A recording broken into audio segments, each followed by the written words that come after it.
Mi amiga es tan gentil que el cordero más dulce no la iguala en dulzura. Pero, oh, hijo de mi vida, prosiguió el barbero, he aquí ahora la danza de mi amigo el basurero Bamid. Observa cuán sugestiva es, cuánta su alegría y cuánta es su ciencia. Y escucha la canción. Mi mujer es avara y si le hiciese caso me moriría de hambre. Mi mujer es fea y si le hiciese caso estaría siempre encerrado en mi casa. Mi mujer esconde el pan en la alacena, pero si no como pan y sigue siendo tan fea que haría correr a un negro de narices aplastadas. Tendré que acabar por castrarme. Después, el barbero, sin darme tiempo ni para hacer una seña de protesta, imitó todas las danzas de sus amigos y entonó todas sus canciones, y luego me dijo, eso es lo que saben hacer mis amigos, de modo que si quieres reírte de veras, he de aconsejarte por interés tuyo y placer para todos, que vengas a mi casa, para estar en nuestra compañía y dejes a esos amigos a quienes me has dicho que tenías intención de ver, porque observo aún en tu cara huellas de fatiga, y además de esto, como acabas de salir de una enfermedad, convendría que te precavieses, pues es muy posible que haya entre esos amigos alguna persona indiscreta, de esas aficionadas a la palabrería, o cualquier charlatán sempiterno, curioso e importuno, que te haga recaer en tu enfermedad de modo más grave que la primera vez. Entonces dije, oh, no me es posible aceptar tu invitación, otro día será. Y él contestó, lo más ventajoso para ti es que apresures el momento de venir a mi casa, para que disfrutes de toda la urbanidad de mis amigos y te aproveches de sus admirables cualidades. Así obrarás según dice el poeta. Amigo, no difieras nunca al aprovecharte del goce que se te ofrece. No dejes nunca para otro día la voluptuosidad que pasa, porque la voluptuosidad no pasa todos los días, ni el goce ofrece diariamente sus labios a tus labios. Sabe que la fortuna es mujer, y como la mujer, mudable. Entonces, con tanta arenga y tanta habladuría, hube de echarme a reír, pero con el corazón lleno de rabia. Y después dije al barbero, ahora te mando que acabes de afeitarme y me dejes ir por el camino de Alá, bajo su santa protección, y por tu parte, ve a buscar a tus amigos que a estas horas te estarán aguardando. Y el barbero repuso, pero ¿por qué te niegas? Realmente no es que te pida una gran cosa, fíjate bien, que vengas a conocer a mis amigos, que son unos compañeros deliciosos y que nada tienen de indiscretos ni de importunos, y aún podría decirte que, en cuanto los veas, una vez nada más no querrás tener trato con otros y abandonarás para siempre a tus actuales amigos. Y yo dije, aumente a la satisfacción que su amistad te causa. Algún día los convidaré a un banquete que daré para ellos. Entonces este maldito barbero me dijo, ya veo que de todos modos prefieres el festín de tus amigos y su compañía a la compañía de los míos, pero te ruego que tengas un poco de paciencia y que aguardes a que lleve a mi casa estas provisiones que debo a tu generosidad. Las pondré en el mantel delante de mis convidados, y como mis amigos no cometerán la majadería de molestarte, si los dejo solos para que honren mi mesa, les diré que hoy no cuenten conmigo, ni guarden mi regreso, y enseguida vendré a buscarte para ir contigo a donde quieras ir. Entonces exclamé, oh, solo hay fuerzas y recursos en Alá Altísimo y Omnipotente, pero tú, oh ser humano, vete a buscar a tus amigos, diviértete con ellos cuanto quieras, y déjame marchar en busca de los míos, que a esta hora precisamente esperan mi llegada. Y el barbero dijo, eso nunca, de ningún modo consentiré en dejarte solo. Y yo, haciendo mil esfuerzos para no insultarle, le dije, ¿sabe en fin que al sitio donde voy no puedo ir más que yo solo? Y él dijo, entonces ya comprendo, es que tienes cita con una mujer, pues si no me llevarías contigo. Y sin embargo, sabe que no hay en el mundo quien merezca ese honor como yo, y sabe además que podría ayudarte mucho en cuanto quisieras hacer, pero ahora se me ocurre que acaso esa mujer sea una forastera embaucadora, y si es así, desdichado de ti si vas solo. Allí perderás el alma, seguramente, porque esta ciudad de Bagdad se presta a esa clase de citas, o nada de eso, sobre todo desde que tenemos este nuevo gobernador cuya severidad es tremenda para estas cosas, y dicen que no tiene sí ni compañones, y por odio y por envidia castiga con tal crueldad esa clase de aventuras. Entonces, no pudiendo reprimirme, exclamé violentamente, oh, tú el más maldito de los verdugos, ¿Vas a acabar de una vez con esa infame manía de hablar? Y el barbero consintió en callar un rato, y cogió de nuevo la navaja, y por fin acabó de afeitarme la cabeza. Y a todo esto, ya hacía rato que había llegado la hora de la plegaria, y para que el barbero se marchase le dije: ve a casa de tus amigos a llevarles esos manjares y bebidas, que yo te prometo aguardar tu vuelta para que puedas acompañarme a esa cita. E insistí mucho a fin de convencerle, y entonces me dijo: ya veo que quieres engañarme para deshacerte de mí y marcharte solo, pero sabe que te atraerás una serie de calamidades de las que no podrás salir ni librarte. Te conjuro pues por interés tuyo a que no te vayas hasta que yo vuelva, para acompañarte y saber en qué para tu aventura. Yo le dije: sí, pero por Alá, no tardes mucho en volver. Entonces el barbero me rogó que le ayudara a echarse a cuesta todo lo que le había regalado y a ponerse encima de la cabeza las dos grandes bandejas de dulces, y salió cargado de este modo, pero apenas se vio fuera el maldito, cuando llamó a dos ganapanes, les entregó la carga, les mandó que la llevasen a su casa y se emboscó en una calleja acechando mi salida. En cuanto a mí, apenas desapareció el barbero, me lavé lo más deprisa posible, me puse la mejor ropa y salí de mi casa, e inmediatamente oí la voz de los muecines que llamaban a los creyentes a la oración aquel santo día de viernes: Bismillahim Rahmani Rahim, en nombre de Alá, el clemente sin límites, el misericordioso. Lord Alá, Señor de los hombres, clemente y misericordioso, supremo soberano, árbitro absoluto el día de la retribución. A ti adoramos, tu socorro imploramos. Dirígenos por el camino recto, por el camino de aquellos a quienes colmaste de beneficios, y no por el camino de aquellos que incurrieron en tu cólera, ni de los que se han extraviado. Al verme fuera de casa me dirigí apresuradamente a la de la joven, y cuando llegué a la puerta del Cadi, instintivamente volví la cabeza y vi al maldito barbero a la entrada del callejón, pero como la puerta estaba entornada, esperando que yo llegase, me precipité dentro y la cerré enseguida, y vi en el patio a la vieja que me guió al piso alto donde estaba la joven, pero apenas había entrado oímos gente que venía por la calle. Era el Cadi, que con su séquito volvía de la oración, y vi en la esquina al barbero que seguía aguardándome. En cuanto al Cadi, me tranquilizó la joven diciéndome que la visitaba pocas veces y que además siempre se encontraría medio de ocultarme.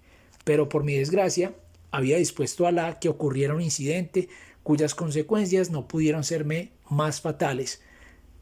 Se dio coincidencia de que precisamente aquel día una de las esclavas del Cadi hubiese merecido un castigo, y el Cadi, en cuanto entró, se puso a apalearla, y debía pegarle muy recio porque la esclava empezó a dar alaridos. Entonces uno de los negros de la casa intercedió por ella, pero enfurecido el Cadi le dio también de palos, y el negro empezó a gritar, y se armó tal tumulto que alborotó toda la calle, y el maldito barbero creyó que me habían sorprendido y que era yo quien chillaba. Entonces comenzó a lamentarse y se desgarró la ropa, cubrió de polvo la cabeza y pedía socorro a los transeúntes que empezaban a reunirse a su alrededor, y llorando decía: acaban de asesinar a mi amo en la casa del Cadi.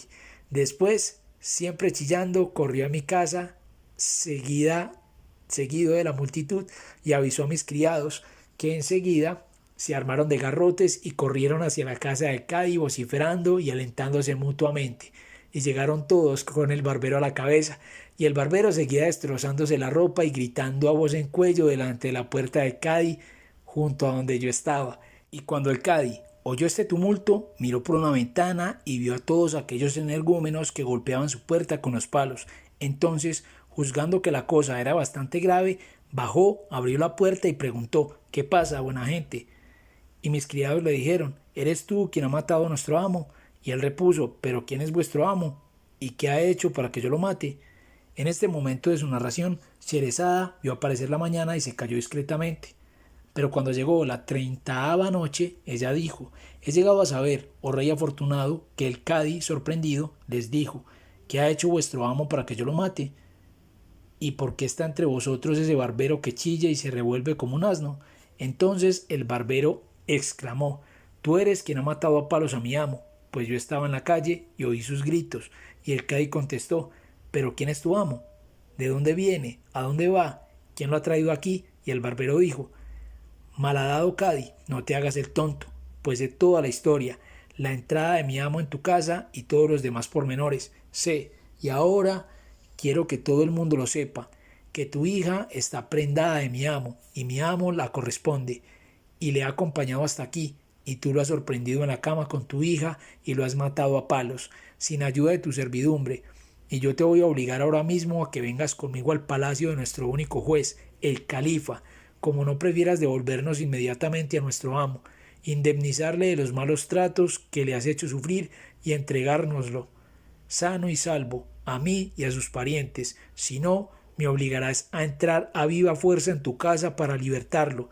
Apresúrate pues a entregárnoslo.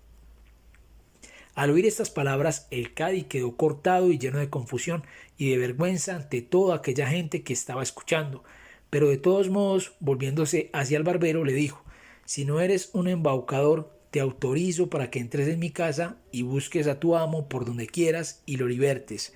Entonces el barbero se precipitó dentro de la casa, y yo, que asistía a todo esto detrás de una celosía, cuando vi que el barbero había entrado en la casa, quise huir inmediatamente, pero por más que buscaba escaparme, no hallé ninguna salida que no pudiese ser vista por la gente de la casa o no la pudiese utilizar el barbero.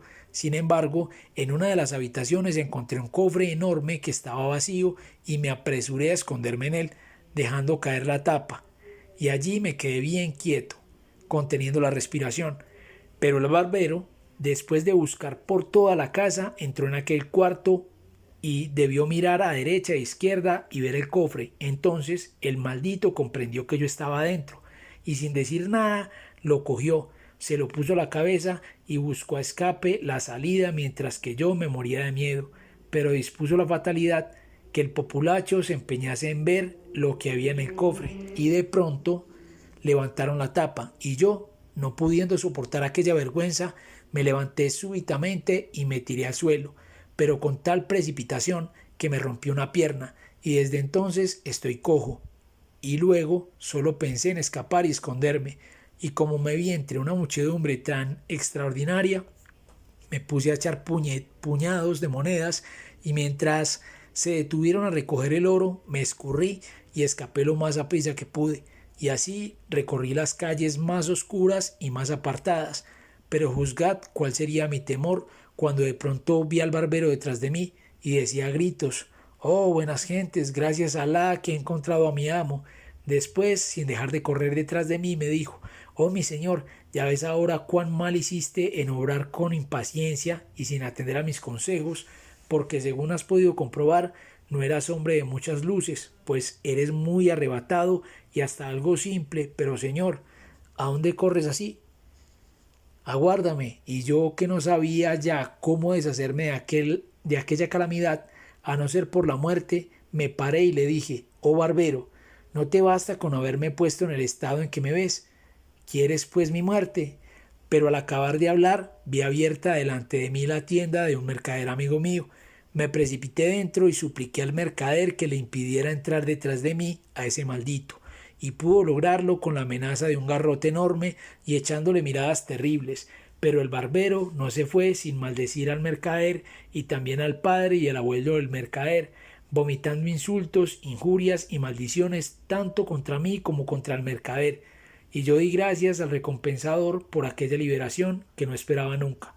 El mercader me interrogó y entonces le conté mi historia con este barbero, y le rogué que me dejara en su tienda hasta mi curación, pues no quería volver a mi casa por miedo a que me persiguiese otra vez ese barbero de Betún. Pero por la gracia de Alá mi pierna acabó de curarse. Entonces cogí todo el dinero que me quedaba, mandé llamar testigos y escribí un testamento en virtud del cual legaba a mis parientes el resto de mi fortuna, mis bienes y mis propiedades después de mi muerte, y elegí a una persona de confianza para que administrase todo aquello, encargándole que tratase bien a todos los míos, grandes y pequeños, para perder de vista definitivamente a este barbero maldito. Decidí salir de Bagdad y marcharme a cualquier otra parte donde no corriese el riesgo de encontrarme cara a cara con mi enemigo. Salí pues de Bagdad y no dejé de viajar día y noche hasta que llegué a este país, donde creía haberme librado de mi perseguidor, pero ya veis que todo fue trabajo perdido. Oh, mis señores, pues me lo acabo de encontrar entre vosotros, en este banquete a que me habéis invitado. Por eso os explicaréis que no pueda tener tranquilidad mientras no huya de este país como del otro, y todo por culpa de este malvado, de esa calamidad con cara de piojo, de ese barbero asesino, a quien Alá confunda, a él, a su familia y a toda su descendencia. Cuando aquel joven, prosiguió el sastre, hablando al rey de la China, acabó de pronunciar estas palabras, se levantó con el rostro muy pálido, nos deseó la paz y salió sin que nadie pudiera impedírselo. En cuanto a nosotros, una vez que oímos esta historia tan sorprendente, miramos al barbero, que estaba callado y con los ojos bajos, y le dijimos: ¿es verdad lo que ha contado ese joven? Y en tal caso, ¿por qué procediste de ese modo, causándole tanta desgracia?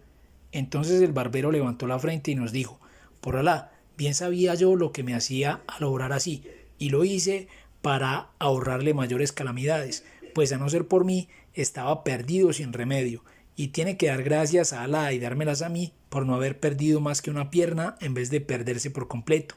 Y en cuanto a vosotros, oh mis señores, para probaros que no soy ningún charlatán, ni un indiscreto, ni en nada semejante a ninguno de mis 6 hermanos, y para demostraros también que soy un hombre listo y de buen criterio, y sobre todo muy callado, os voy a contar mi historia y juzgaréis. Después de estas palabras, todos nosotros, continuó el sastre, nos dispusimos a escuchar en silencio aquella historia que juzgábamos había de ser extraordinaria. Historia del barbero de Bagdad y de sus 6 hermanos, contada por el barbero y repetida por el sastre. Historia del barbero. El barbero dijo: sabed pues, oh mis señores, que yo viví en Bagdad durante el reinado del emir de los creyentes, el Montaser Bilá, y bajo su gobierno vivíamos, porque amaba a los pobres y a los humildes, y gustaba de la compañía de los sabios y poetas.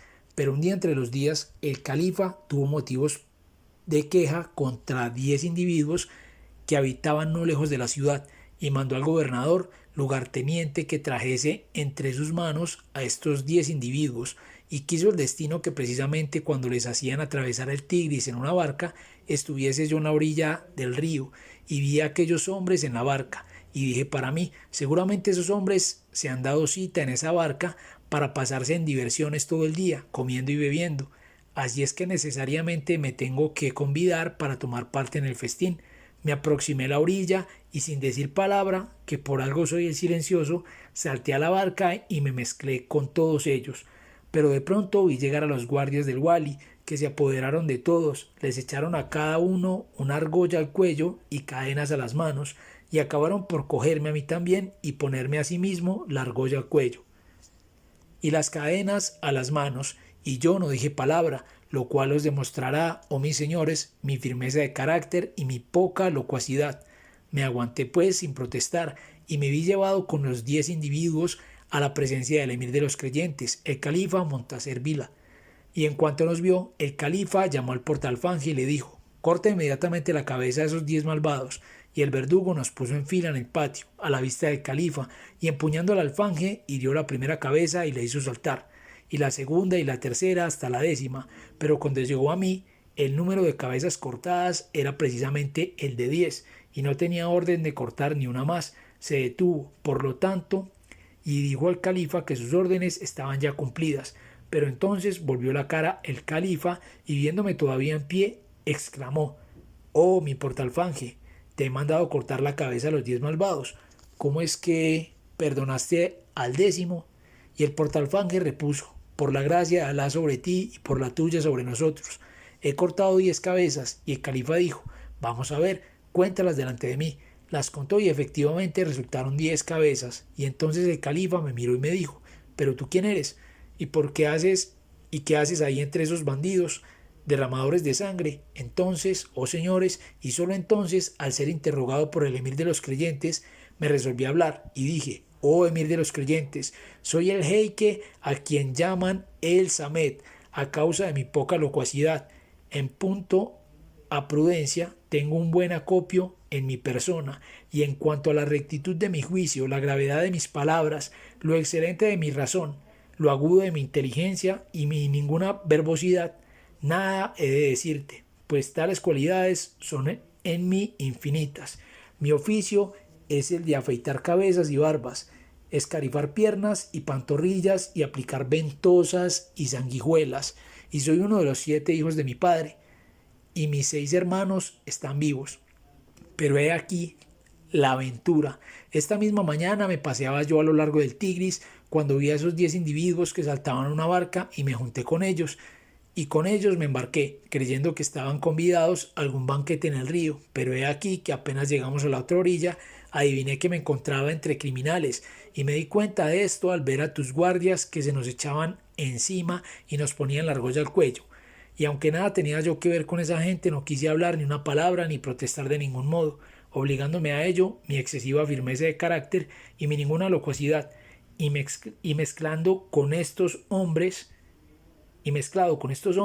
fui conducido entre tus manos, oh Emir de los creyentes, y mandaste que cortasen la cabeza a esos 10 bandidos, y fui el único que quedó entre las manos de tu portalfange, y a pesar de todo, no dije tan siquiera ni una palabra.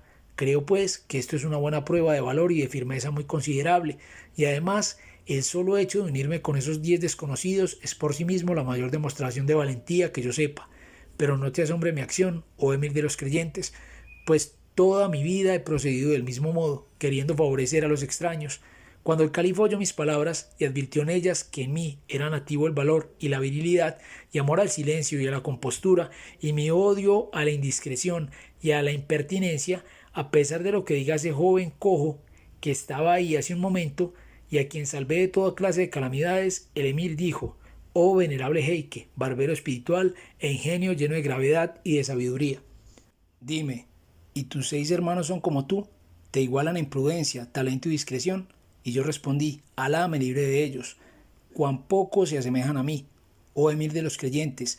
Acabas de afligirme con tu censura al compararme con esos 6 locos que nada tienen de común conmigo, ni de cerca ni de lejos, pues por su verbosidad impertinente, por su indiscreción y por su cobardía se han buscado 1000 disgustos, y cada cual tiene una deformidad física, mientras que yo estoy sano y completo de cuerpo y espíritu, porque efectivamente el mayor de mis hermanos es cojo, el segundo tuerto, el tercero mellado, el cuarto ciego, el quinto no tiene narices ni orejas, porque se las cortaron, y al sexto le han rajado los labios. Pero, oh emir de los creyentes, no creas que exagero con esto mis cualidades ni aumento los defectos de mis hermanos, pues si te contase su historia, veríais cuán diferente soy de todos ellos y cómo su historia es infinitamente interesante y sabrosa. Te la voy a contar sin más dilaciones. Historia de Bacbuk, primer hermano del barbero. Así, oh emir de los creyentes, que el mayor de mis hermanos, el que quedó cojo, se llama el Bacbuk, porque cuando se pone a charlar parece oírse el ruido que hace un cántaro al vaciarse. Su oficio ha sido el desastre en Bagdad. Ejercía su oficio de sastre en una tiendecilla cuyo propietario era un hombre cuajado de dinero y de riquezas. Ese hombre habitaba en lo alto de la misma casa en que estaba situada la tienda de mi hermano Bacbuk, y además en el subterráneo de la casa había un molino donde vivía un molinero y el buey del molinero. Pero un día que mi hermano Bacbuk estaba cosiendo, sentado en su tienda, teniendo debajo de él al molinero y al buey del molinero, y encima al enriquecido propietario, he aquí que mi hermano Bacbuk levantó de pronto la cabeza y vio asomada en una de las ventanas altas a una hermosa mujer como la luna saliente, que se distraía mirando a los transeúntes, y esta mujer era la esposa del propietario de la casa. Al verla, mi hermano Bacbuk sintió que su corazón se prendaba apasionadamente de ella y le fue imposible coser ni hacer otra cosa que mirar a la ventana, y se pasó todo el día como aturdido y en contemplación hasta por la noche.